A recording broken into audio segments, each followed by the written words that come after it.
वजह से हम किसी को भी डिक्टेटर का टैग नहीं दे सकते। अगर हम एक रियल डिक्टेटर की बात करें तो हिस्ट्री में एक डिक्टेटर था हिटलर, जो कि जर्मनी का चांसलर था। अगर हम करंट सिनेरियो में देखें तो चाइना के प्रेसिडेंट जी जिनपिंग और नॉर्थ कोरिया के प्रेसिडेंट किम जोंग ये रियल वर्ल्ड के डिक्टेटर हैं। आज हम इस वीडियो में एक ऐसे इशू पर बात करेंगे जो कि धूराती सर की कुछ रिसेंट वीडियोस के कारण रेज हुआ है।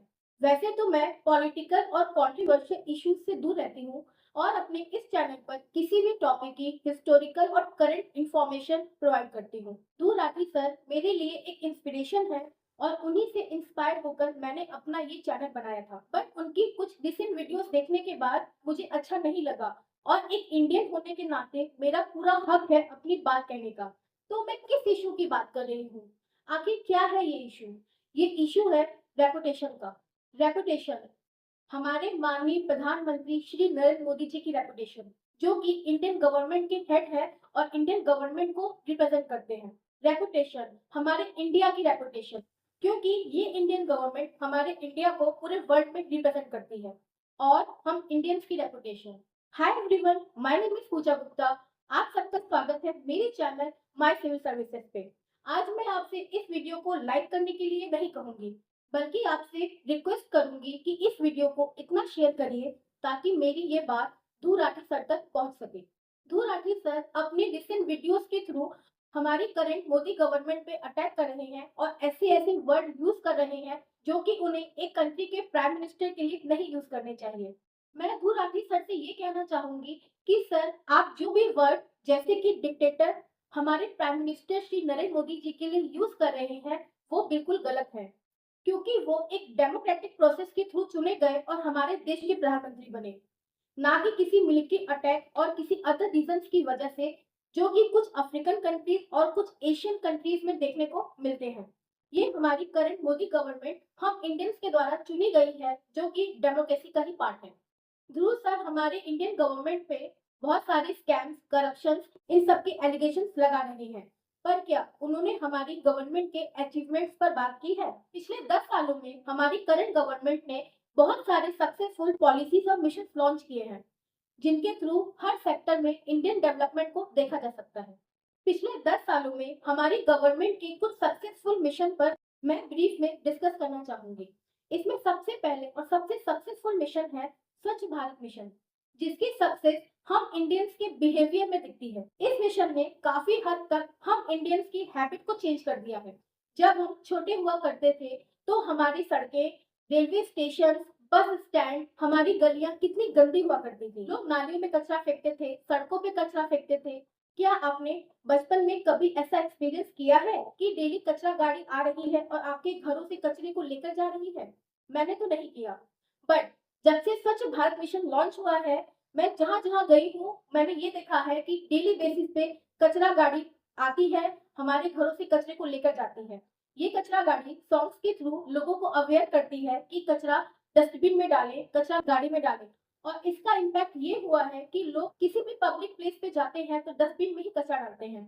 और जिसकी वजह से आज देखिए काफ़ी हद तक हमारी roads, railway stations, bus stand और अदर पब्लिक प्लेसेस साफ सुथरे पड़े रहते हैं। ओडीएफ मिशन, जो कि स्वच्छ भारत मिशन के अंडर ही लॉन्च किया गया था, हमारे विलेजेस को भी स्वच्छ भारत का एक हिस्सा बना दिया। तो इस साफ सफाई का कंट्रीब्यूशन जाता है स्वच्छ भारत मिशन को। सेकंड है आयुष्मान भारत मिशन, जिसके थ्रू गरीब लोग भी अच्छे से अच्छे हॉस्पिटल में अपना इलाज करवा सकते हैं और एक अच्छी लाइफ जीने की कामना कर सकते हैं। इस मिशन के थ्रू बहुत सारे गरीब लोग हेल्थ फैसिलिटीज को अवेल कर रहे हैं और एक अच्छी लाइफ जी रहे हैं। थर्ड है फाइनेंशियल इंक्लूजन। फाइनेंशियल इंक्लूजन की बात तो कई सालों से हर गवर्नमेंट कर रही है, बट इस गवर्नमेंट ने जनधन खाते खोलकर करोड़ों लोगों को बैंकिंग सर्विसेज से जोड़ा है। इस फाइनेंशियल इंक्लूजन का फायदा ये हुआ है कि पहले जब लोगों को अपनी पेंशन या कोई भी गवर्नमेंट मॉनेटरी बेनिफिट लेना होता था तो उन्हें पब्लिक ऑफिसेज के चक्कर लगाने पड़ते थे। फाइल में नाम तो उनका होता था बट उनका पैसा किसी और को मिल जाता था। इसकी वजह से काफी लोग अपने इकोनॉमिक राइट से वंचित रह जाते थे। बट आज कोई भी पेंशन का पैसा हो या कोई भी गवर्नमेंट की तरफ से मॉनेटरी बेनिफिट हो, वो डीबीटी डायरेक्ट बेनिफिट ट्रांसफर के थ्रू जनधन खाते में उनके अकाउंट्स में जाता है और इसको वो इजीली अवेल कर सकते हैं। नेक्स्ट सबसे इम्पोर्टेंट मिशन है डिजिटल इंडिया मिशन। अगर इस मिशन की सक्सेस देखनी है तो इंडिया के कोने कोने में, रिमोट लोकेशंस में, विलेजेस में जाकर के आप देख सकते हैं। पहले कैश निकालने के लिए बैंक्स में लंबी लंबी लाइन लगानी पड़ती थी, एनईएफटी आरटीजीएस करने पड़ते थे जो कि फंड ट्रांसफर में काफी टाइम लेते थे। शॉपिंग के लिए पीओएस मशीन का यूज होता था जो कि बड़े बड़े शॉपकीपर्स या ट्रेडर्स ही यूज करते थे। छोटे शॉपकीपर्स, ट्रेडर्स पीओएस मशीन को अवेल नहीं कर पाते थे क्योंकि ये काफी ज्यादा चार्जेबल होती थी और डेबिट क्रेडिट कार्ड के थ्रू पेमेंट करने पर उनमें भी चार्जेस लगते थे। बट आज यूपीआई यूपीआई के आने से ये सब चीजें बहुत ही इजी हो गई हैं। हम बहुत ही आसानी से रियल टाइम में एक अकाउंट से दूसरे अकाउंट में फंड ट्रांसफर कर सकते हैं। आजकल तो मुझे लगता है कि शॉपिंग के लिए कैश तो बहुत ही कम लोग यूज करते हैं। बड़े शॉपकीपर्स ही नहीं, छोटे शॉपकीपर्स, स्ट्रीट वेंडर्स जैसे कि सब्जी वाले, फल वाले, ये सब बिना चार्जेस के यूपीआई यूज करते हैं। शहरों को तो छोड़िए, गांव के मार्केट्स में भी आपको यूपीआई आसानी से मिल जाएगा। क्या ये फैसिलिटी पहले हुआ करती थी? लोग फंड ट्रांसफर के लिए, शॉपिंग करने के लिए कितना परेशान होते थे। शॉपिंग के लिए कैश रखना पड़ता था। कई बार ऐसा होता था कि कैश या तो गिर जाता था, कई बार चोरी हो जाता था। जब आप बड़ी बड़ी शॉपिंग पे जाते थे तो आपको एक बड़ा अमाउंट कैश अपने साथ रखना पड़ता था और साथ ही में एक अलग टेंशन भी रहती थी। बट यूपीआई के आने से ये सब चीजें दूर हो चुकी हैं। अब हमें गवर्नमेंट ऑफिसेज में किसी भी काम के लिए लंबी लंबी लाइन नहीं लगानी पड़ती, चाहे वो बिजली का बिल जमा करना हो, पानी का बिल जमा करना हो, हाउस टैक्स जमा करना हो, चाहे कोई भी पब्लिक काम हो। आज काफी हद तक ये सब काम कंप्यूटर पर एक क्लिक करने से ही हो जाते हैं। डिजिटल इंडिया मिशन की सक्सेस को तो आजकल आप सब एक्सपीरियंस कर ही रहे हैं। ये मिशन हमारी करंट गवर्नमेंट का बहुत बड़ा अचीवमेंट है। नेक्स्ट है कस्टमर सर्विस। पिछले 10 सालों में कस्टमर सर्विस काफी इम्प्रूव हुई है। जो पब्लिक सर्वेंट्स पहले पब्लिक की नहीं सुनते थे, जिनके ऑफिस आने और जाने का कोई टाइम नहीं होता था, आज वो पब्लिक सर्वेंट्स पब्लिक के लिए वर्क कर रहे हैं। बायोमेट्रिक सिस्टम आने से उनके टाइमिंग में भी इम्प्रूवमेंट आया है। आज वो जब मन चाहे तब ऑफिस नहीं आ सकते, उन्हें टाइम पर आना होता है और बायोमेट्रिक सिस्टम के थ्रू इन और आउट करना होता है। ये सब हमारी करंट मोदी गवर्नमेंट की कस्टमर सर्विस को इम्प्रूव करने के लिए लिए गए टफ स्टेप्स के कारण ही पॉसिबल हो पाया है। नेक्स्ट है इंफ्रास्ट्रक्चर डेवलपमेंट। आजकल हर जगह रोड्स पे काम हो रहा है, अच्छे से अच्छे इंफ्रास्ट्रक्चर डेवलप हो रहे हैं। शहरों में ही नहीं, गांव में भी रोड डेवलप हो रही हैं। आपको एक जगह से दूसरी जगह ट्रैवल करना होता है तो इन रोड्स के थ्रू बहुत ही इजीली और कम टाइम में आप दूर दूर तक ट्रैवल कर सकते हैं। नेक्स्ट है टूरिज्म डेवलपमेंट। इंडिया में ऐसी बहुत सारी जगहें थी जो कि टूरिज्म के पॉइंट ऑफ व्यू से तो बहुत ही इंपॉर्टेंट थी, बट इंफ्रास्ट्रक्चर डेवलपमेंट ना होने की वजह से उन्हें एक्सेस नहीं किया जा सकता था। हमारी करंट गवर्नमेंट ने ऐसी बहुत सारी रिमोट लोकेशंस पे काम किया, इंफ्रास्ट्रक्चर डेवलप किया और उन्हें टूरिज्म के लिए ओपन किया, जिससे कि लोकल इकोनॉमी को बूस्ट मिला और लोकल लोगों का डेवलपमेंट हो सका। आज इंडिया में eco tourism, medical tourism, religious tourism, cultural tourism develop हो रहा है, जिससे कि इंडियन इकोनॉमी को बूस्ट मिल रहा है और दुनिया के लोगों को Indian beauty, Indian culture, Indian medical facility etcetera avail करने का मौका मिल रहा है। हाँ, मैं मानती हूँ कि कुछ लूप होल्स हैं, बट हमारी गवर्नमेंट इनको इम्प्रूव करने के लिए प्रयासरत है। हमें हर पहलू का पॉजिटिव और नेगेटिव दोनों देखना चाहिए, सिर्फ नेगेटिव देखना गलत है। मेरा तो ये मानना है कि पिछले 10 सालों में मोदी गवर्नमेंट ने लगभग हर सेक्टर में डेवलपमेंट किए हैं और जो भी लूप होल्स रह गए हैं उनको इम्प्रूव करने के लिए हर एक फील्ड में एक्सपर्ट्स हैं जो कि गवर्नमेंट को टाइम टाइम पर गाइड करते रहते हैं और हमारी गवर्नमेंट उस पर वर्क कर रही है। हाँ, मैं मानती हूँ कि कुछ करप्शन हैं, बट किस गवर्नमेंट में करप्शन नहीं हुआ है? इस गवर्नमेंट ने डिजिटल इंडिया मिशन को लॉन्च करके ब्यूरोक्रेटिक लेवल और पब्लिक लेवल पर करप्शन के चांसेस कम किए हैं। वर्ल्ड की मोस्ट डेमोक्रेटिक कंट्रीज जैसे कि यूएसए, ब्रिटेन, ऑस्ट्रेलिया, क्या यहाँ करप्शन नहीं है? हर कंट्रीज में करप्शन है। क्या हम यूएसए के एक्स प्रेसिडेंट डोनाल्ड ट्रंप को भूल गए हैं? हर डेमोक्रेटिक कंट्री में इलेक्शंस होते हैं और टाइम टाइम पर गवर्नमेंट चेंज होती है। मीन्स हर गवर्नमेंट कहीं ना कहीं करप्शन स्कैम करती है।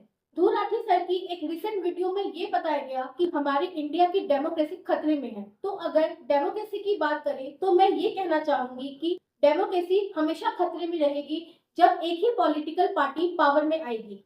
क्या 1970s में जब इंदिरा गांधी जी पावर में आई थी तो डेमोक्रेसी खतरे में नहीं थी? उन्होंने कॉन्टेम्परेरी इश्यूज को यूज करके इमरजेंसी लगवाई, इलेक्शंस को डिले करवाया। 1976 में इंडियन कॉन्स्टिट्यूशन के इतने प्रोविजंस अमेंड किए कि इन प्रोविजंस को मिनी कॉन्स्टिट्यूशन कहा गया। क्या ये सब इंदिरा गांधी जी की डिक्टेटरशिप को रिप्रेजेंट नहीं करता? तो अगर कोई भी एक पॉलिटिकल पार्टी पावर में आएगी तो वो कुछ हद तक डिक्टेटर बन जाती है। हालांकि डेमोक्रेसी में अलायंस गवर्नमेंट एक अच्छी गवर्नमेंट साबित होती है, बट उसके भी अपने ही कुछ ड्रॉबैक्स होते हैं। तो इस तरीके से सिंगल पॉलिटिकल पार्टी और अलायंस पॉलिटिकल पार्टीज जब पावर में आती हैं तो दोनों के ही अपने फायदे और नुकसान होते हैं। इस वजह से हम किसी को भी डिक्टेटर का टैग नहीं दे सकते। अगर हम एक रियल डिक्टेटर की बात करें तो हिस्ट्री में एक डिक्टेटर था हिटलर, जो कि जर्मनी का चांसलर था। अगर हम करंट सिनेरियो में देखें तो चाइना के प्रेसिडेंट जी जिनपिंग और नॉर्थ कोरिया के प्रेसिडेंट किम जोंग ये रियल वर्ल्ड के डिक्टेटर हैं। तो मैं धू राठी सर से कहना चाहूंगी कि सर आप democratically elected prime minister Shri Narendra Modi ji को डिक्टेटर नहीं कह सकते। हमारी गवर्नमेंट इंडियन डेमोक्रेसी का एक पिलर है, और अगर गवर्नमेंट से किसी भी जगह कोई गलती होती है तो उसको सुधारने के लिए हमारे इंडियन डेमोक्रेसी का सेकंड पिलर है सुप्रीम कोर्ट। हमारे current chief justice of India Shri D Y. Chandrachud ji एक बहुत ही ऑनेस्ट चीफ जस्टिस हैं, जो कि कॉन्स्टिट्यूशनल वैल्यूज को सबसे ऊपर रखते हैं। उन्होंने गवर्नमेंट के कुछ लूप होल्स को करेक्ट किया है, जैसे कि इलेक्टोरल बॉन्ड्स। अगर हमारी करंट गवर्नमेंट ने कॉन्स्टिट्यूशन के अगेंस्ट में कुछ किया होता तो सुप्रीम कोर्ट उस प्रोविजन को स्ट्रक डाउन कर देता। अगर हमारी करंट इंडियन गवर्नमेंट डिक्टेटर की तरह काम करती, जो कि हमारे कॉन्स्टिट्यूशनल वैल्यू डेमोक्रेसी के अगेंस्ट है, तो सुप्रीम कोर्ट इंडियन डेमोक्रेसी को बचाने के लिए स्टेप जरूर लेता। मैं अंत में ये कहना चाहूंगी कि धू राठी सर एक बहुत ही बड़े यूट्यूब क्रिएटर है, जिनकी पूरी दुनिया में करोड़ों सब्सक्राइबर हैं। उनके हमारे इंडियन गवर्नमेंट पर इस तरीके से एलिगेशंस लगाने पर हमारे इंडिया और इंडियन गवर्नमेंट की रेपुटेशन पूरे वर्ल्ड लेवल पर डायल्यूट हो रही है। सर प्लीज मैं आपसे रिक्वेस्ट करना चाहूंगी कि आप ऐसा ना करें। तो आप सबकी इस पर क्या राय है प्लीज कमेंट करके जरूर बताइए। Thank you.